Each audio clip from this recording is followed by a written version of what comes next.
Okay, this is part 2 of critical thinking.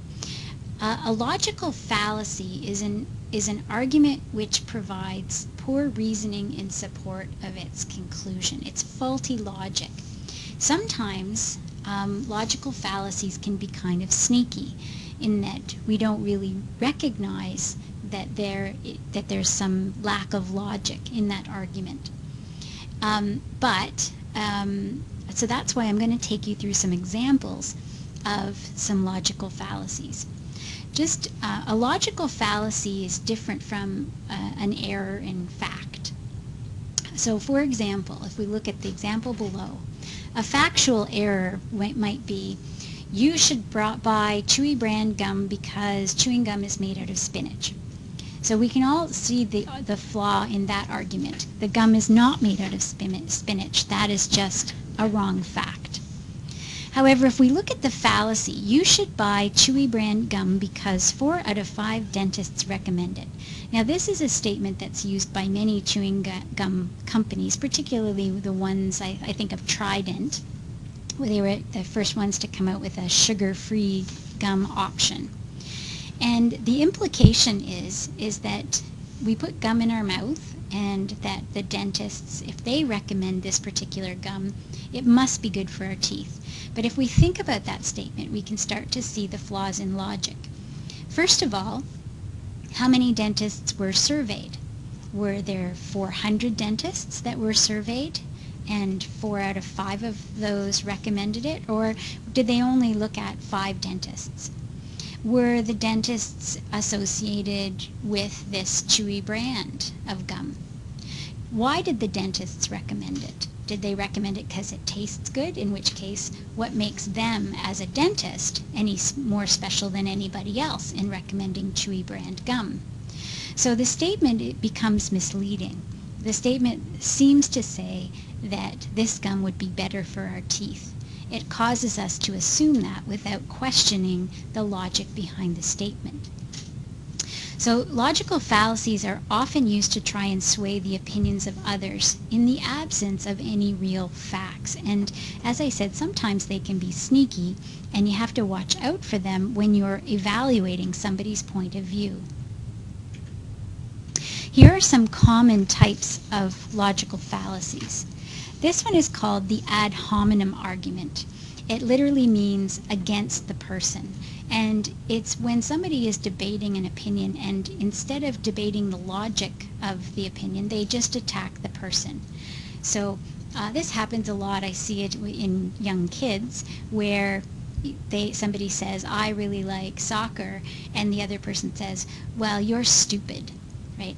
And that's not any logical argument against soccer. You're just simply attacking that person. So in this little comic, we share many genetic characteristics with ducks because we've evolved from a common ancestor. You're closed-minded and stupid. You eat corn. You don't know anything. So they're not providing any logical response, but what they're doing instead is just attacking and hoping that the other person just backs down. A hasty generalization is where a person uses a little tiny bit of evidence to conclude a sweeping general rule, a sweeping statement, and this often leads to stereotypes. So you can see in the comic here that there's a person that can, that is above, that's got spiky hair and drinking tea, but below the person hears really loud music and they're just assuming that that must be the person, when really it's the elderly couple with the electric guitar in the basement. So there was an assumption. Or this statement, all cats have 4 legs, I have 4 legs, therefore I am a cat. So there's a small piece of evidence that cats do have 4 legs, but we're based on that little bit of evidence, they're making a sweeping generalization. Faulty cause and effect are sometimes called spurious correlations. This is where we attribute a cause and effect relationship without any evidence that they're related. There's a website called Spurious Correlations, and I've posted this on Brightspace. And this is an example taken from this bottom example. So Here we have on the y-axis, we've got the per capita consumption of cheese in the U.S. And here on the x-axis, we have the number of people who died by becoming tangled in their bed sheets. Or sorry, this is this y-axis over here. And this is over time. And so what this graph is showing is that over between the year 2000 and 2009, there's been an increased consumption of cheese that totally matches the increase in the number of people who died by becoming tangled in their bed sheets. So where the faulty logic comes in is if we say, therefore, consumption of cheese causes death by becoming tangled in your bed sheets. And just because the two are correlated doesn't necessarily mean that one causes the other. A very common spurious correlation occurs between an event and something that happens afterwards. So, for example, after my son had his vaccine, he developed autism. Therefore, the vaccine caused autism. And what we don't know is somewhere in between or before the vaccine, if there was something else that resulted in that diagnosis of autism. Another logical fallacy is guilt by association. So where a picture of somebody that is not respected or has a negative connotation is posted next to a statement. So in this top one, I still believe in global warming, do you? And the implication is that the Unabomber believes in global warming, therefore if you do, then you are also like the Unabomber. Or the experts agree that gun control works. So here are some fascist fascist dictators, Hitler, Stalin, Castro, and Gaddafi, and the implication is that if you believe in gun control, then you are just like Hitler or Stalin or Castro or Gaddafi. Another logical fallacy is an appeal to authority, and this is where the Chewy brand dentist falls into that category. So here's an old ad for cigarettes that says, 20,679 physicians say that Lucky Strike cigarettes are less irritating. Therefore, if your doctor, if the physician says that this is a good cigarette, then it must be okay and okay for your health. So you're appealing to some sort of authority which is not relevant. The bandwagon argument is a logical fallacy that suggests that just because everybody else is doing something, it must be valid. So McDonald's uses this often in their advertising. So over 99 billion served. So therefore, if all of these hamburgers or people, or I don't ever know if it's hamburgers or people, are being served, then therefore it must be excellent. And therefore, we should go to McDonald's.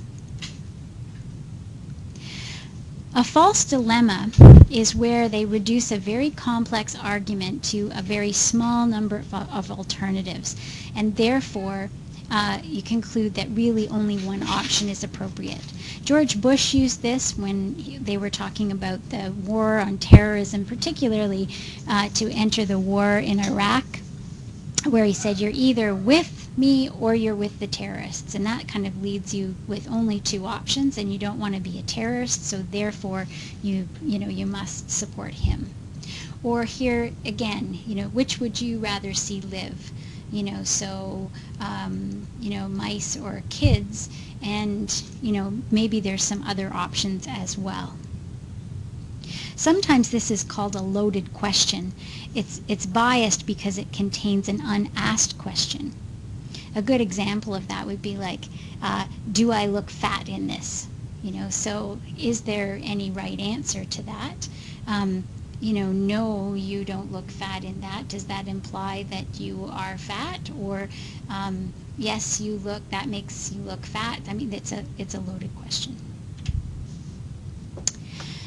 A slippery slope is a false argument where somebody says that a particular course of action is going to lead to additional actions until something terrible is going to result in it.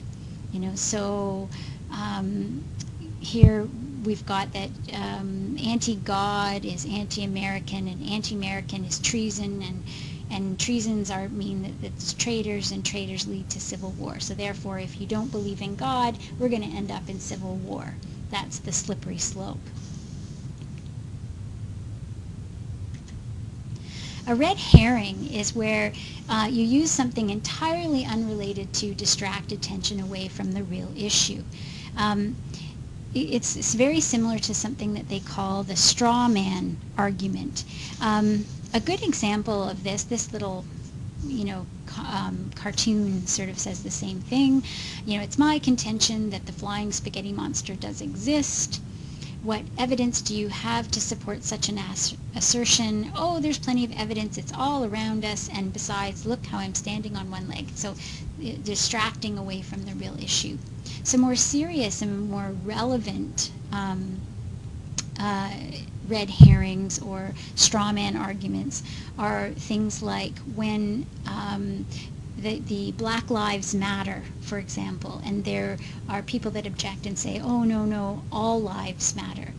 And that's a straw man because, of course, the Black Lives Matter movement is not saying that other lives don't matter. They are saying that they feel that Black lives have not mattered, and they do, and that's their argument. And so when people say, oh, that's wrong because all lives matter, they're arguing a totally different point of view. They're an argument that the person has not made in the first place.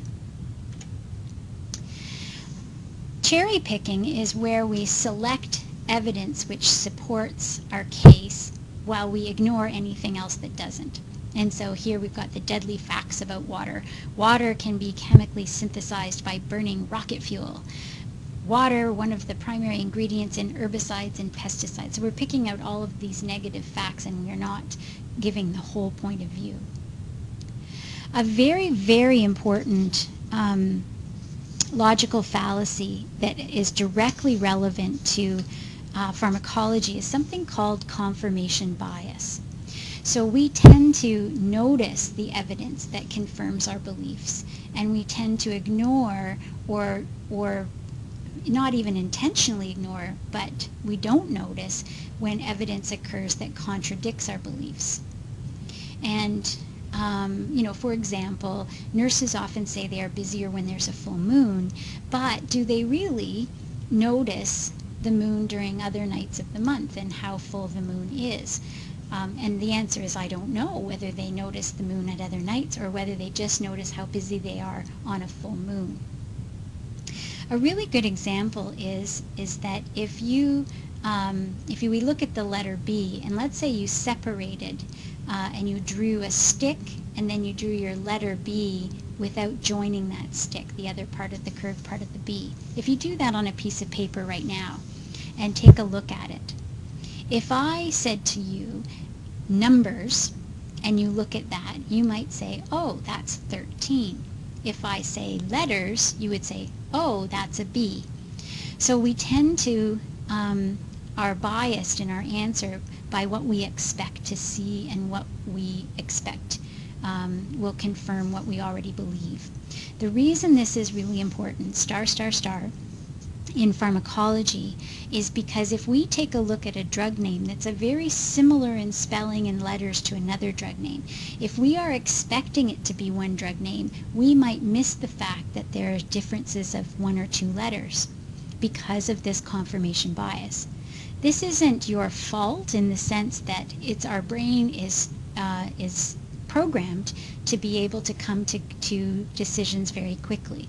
And so we tend to smooth things over. We're going to discuss confirmation bias some more in this particular course, but just a little special note about it. I have a video that I'm going to show you that illustrates confirmation bias from an auditory expectation. So if you take a look at this statement, drugs cure disease like bullets cure war. There's always a natural alternative. You should ask yourself, what's wrong with this statement? So what questions would you ask about it? What evidence supports this? What type of logical fallacy is this? Is this explanation consistent with our facts? Is the conclusion consistent with other points of view? Sometimes, if we know the answer, then it's easy to come to a conclusion. It's much harder to come to a conclusion if you're not sure of the answer. Okay, I'm going to play for you, this is a YouTube video. This is a section of a YouTube video called "Why Do People Believe Weird Things?"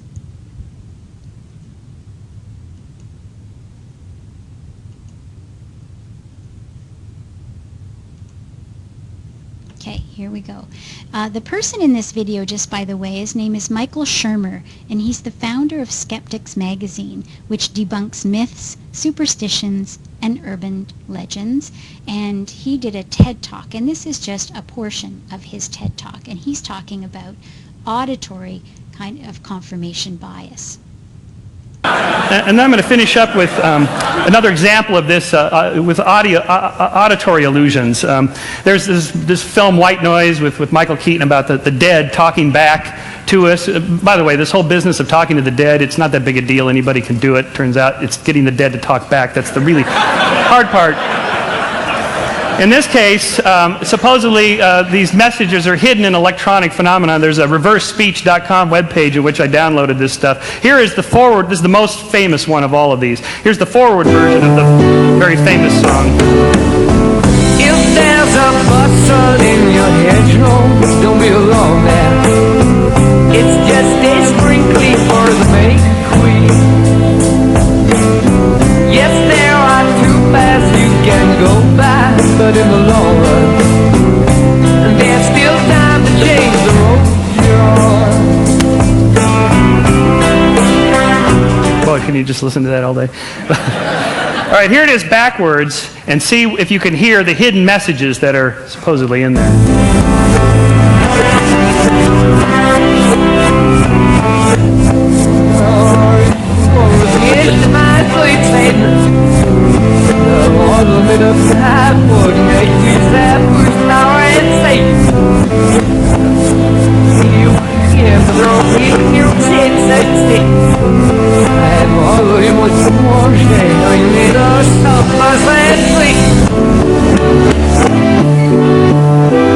What'd you get? Satan. Okay, well, at least we got Satan. Now I will prime your auditory part of your brain to tell you what you're supposed to hear, and then hear it again.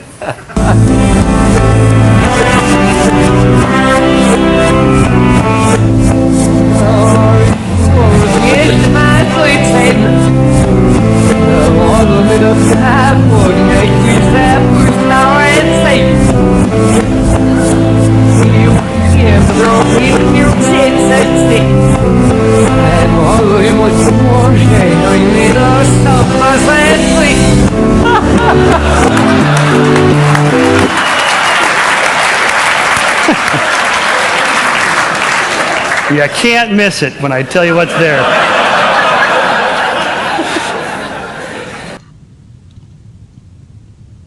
So what he is saying is that if you were following along, that before he told you what was supposed to be there, it was very difficult to pick out the words. But once he told you what to look for, then suddenly those words appeared. So does that mean that they were there? No, it just means that we've primed your auditory cortex and we've created that confirmation bias. And when the words were up in front of you, then suddenly that's what you heard.